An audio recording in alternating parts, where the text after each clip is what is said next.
I've got a theory about what's happening in Canada right now, and I'm actually kind of excited about it.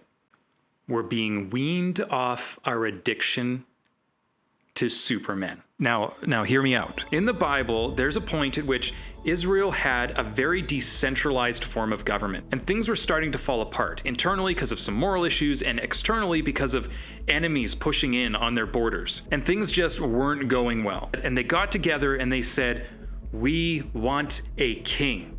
And it changed the trajectory of the nation for the rest of its history. And that desire for a king was not unique to that story. We see it through all of human history. And it's less about this desire to be ruled and more about how lazy we are as humans, that we want somebody else to do the work for us. Because even in that story, they weren't really complaining about, oh, our system is so inefficient and governing is just such a hassle and it's corrupt and all this stuff.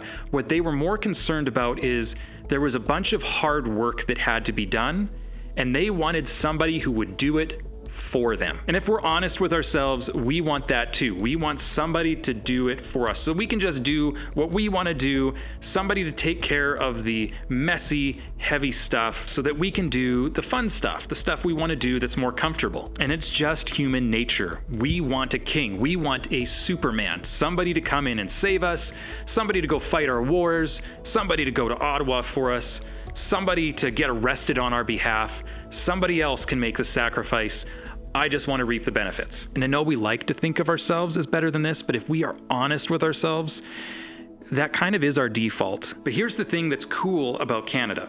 Many years ago, I got inspired by our American neighbors to the south and all of their heroes, these great men who did amazing things, had amazing character, changed the world. And I thought to myself, man, somebody needs to tell the Canadian stories like that so that I can be inspired by those things. And I started keeping my eyes out, and I started looking at World War II and World War I and early Canadian history. Who were the men and women who shaped the history? And after some long, frustrating searching, I came to this conclusion. Canada really doesn't have any. And that's not to say that there's no outstanding people, but it's just not the same.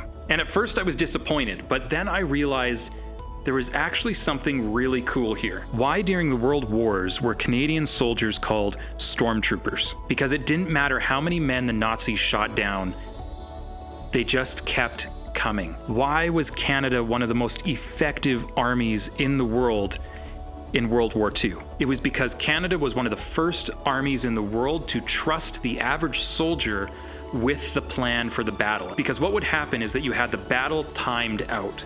So you knew that you needed to move your men forward at this time. They needed to stop and wait.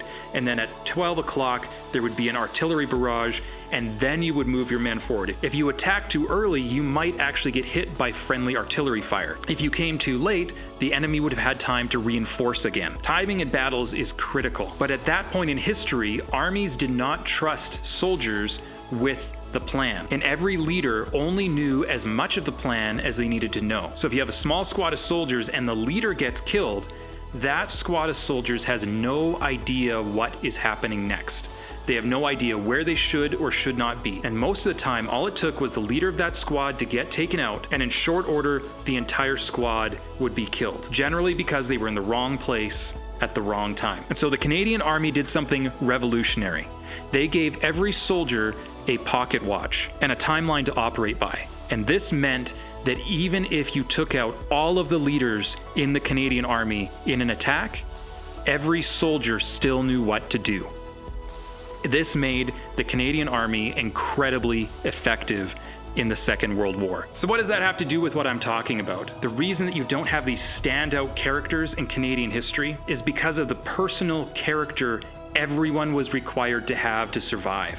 Whether that was in World War I or II or in the Western Canadian territories, everyone had to pull their weight. Everyone had to contribute. And so what I'm excited to see happening in Canada right now under our noses is that as the average Canadian Joe, we are returning to a standard of personal character where everyone contributes, and we're no longer sitting back watching Netflix and assuming the government's going to do it for us. And as evidenced by events like the convoy to Ottawa, or the Coutts blockade, or the amount of people that cheered on the overpasses, or these freedom groups that are popping up across the entire country, is that we are starting to wake up and realize that we need to do the work. We cannot rely on someone else to do it for us. Now, personally, I think God has been intentionally hiding this from us, because if we knew it was happening, we would get lazy, because we're still addicted, and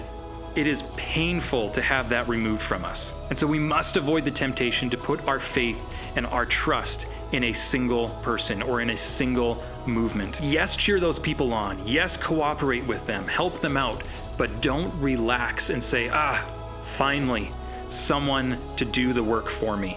Now I can go back to living my life. Because if we want a free future for our children, we must develop the personal character to do the hard work, to make the sacrifice and do what it takes, and resist the temptation to let someone else do it for us. If you are a lover of freedom and you are concerned about the current state of freedom in the world and the future we are leaving to our children, then I have more videos just like this one. Don't keep this video to yourself. Please consider sharing it so that it can encourage others as well. Stay loyal, stay free. Until next time.